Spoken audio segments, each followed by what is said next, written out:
자, 지금부터는 감염과 그다음에 감염 관리에 대해서 지금까지 배운 내용들 그리고 앞으로 배울 내용들이 무엇이 있는지 한번 간략하게 정리해 보도록 하겠습니다. 여기 사람이 있고 이 사람을 숙주로 삼으려는 미생물이 있습니다. 이 미생물은 정상상제균총일 수도 있고 그 다음 감염 미생물일 수도 있습니다.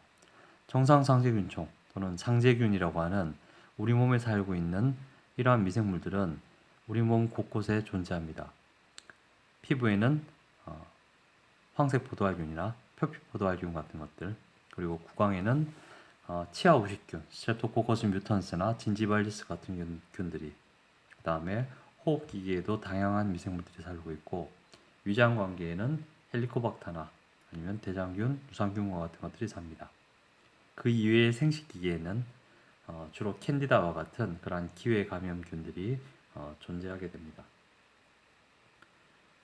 이렇게 우리 몸에 항상 있는 상제균뿐만 아니라 외부에서 감염을 일으키려고 하는 그러한 감염 미생물도 존재하는데 세균, 그리고 바이러스, 진균, 원충과 같은 것들이 여기에 속합니다.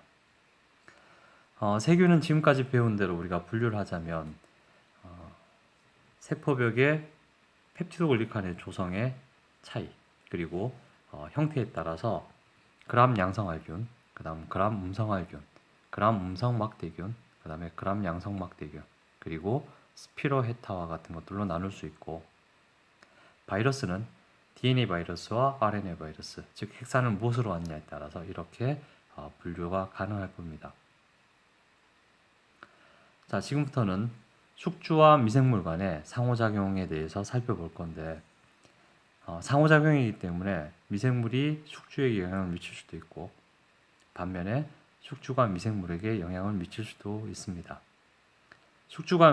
미생물이 숙주에게 영향을 미치는 것의 가장 대표적인 것이 우리가 지금부터 배워야 될 감염이 될 것이고, 숙주인 사람은 이 감염에 대비하여 여러 가지 감염 관리를 하게 됩니다. 먼저 감염에 대해서 살펴보겠습니다.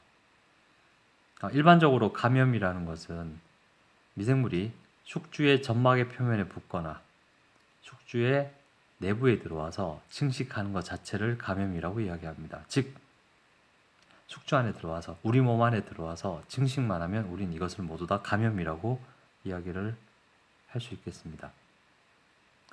따라서 감염된다고 해서 반드시 어떠한 증상이 일어나는 것은 아니기 때문에 감염된다고 발증이 일어나는 것은 아니라는 사실은 기억해 두면 좋을 것 같습니다.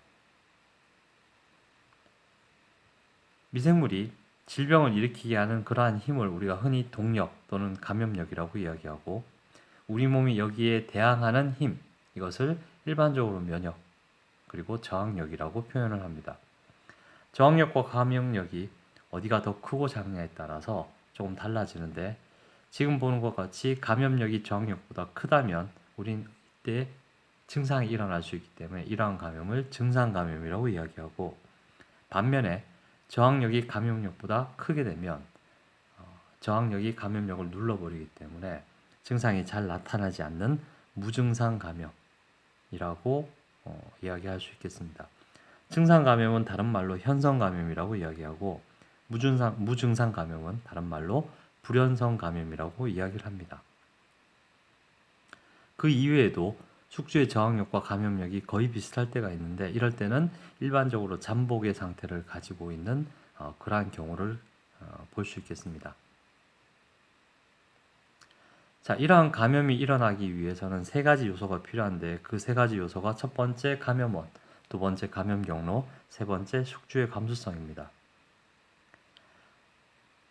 이 세 가지가 감염의 기본적인 3요소라고 이야기한다면, 거꾸로 얘기해서 이 중에 하나만 제대로 이루어지지 않는다 하더라도 우리는 감염이 되지 않을 수 있기 때문에, 감염 관리를 위해서는 이 세 가지 요소 중에 하나라도 차단하는 것이 가장 빠른 감염 관리라고 이야기할 수 있겠습니다.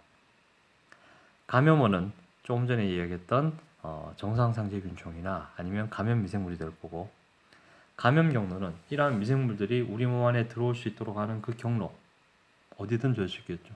그러니까 경구가 될 수도 있고, 호흡기를 통해서 들어올 수도 있을 거고, 그 그 다음에 성적 접촉에 의한 생식기 감염도 이루어질 수가 있습니다. 또는 피부 사상균 같은 경우에는 피부를 통하여 감염이 될 수도 있습니다. 마지막으로 숙주의 감수성은 우리가 이전에 항생제 감수성에 대해서 이야기한 적이 있습니다. 항생제 감수성이라고 하는 것은 항생제를 받아들이는 능력을 얘기합니다. 반대는 항생제 내성이라고 얘기했죠. 마찬가지로 숙주의 감수성이라고 하는 것은 숙주가 병원 미생물을 어느 만큼 잘 받아들일 수 있느냐 하는 것이기 때문에 숙주의 감수성이 클수록 병원성이 높다라고 이야기할 수 있습니다. 따라서 숙주의 감수성의 반대말은 숙주의 저항력, 즉 면역력이라고 이야기할 수 있겠습니다.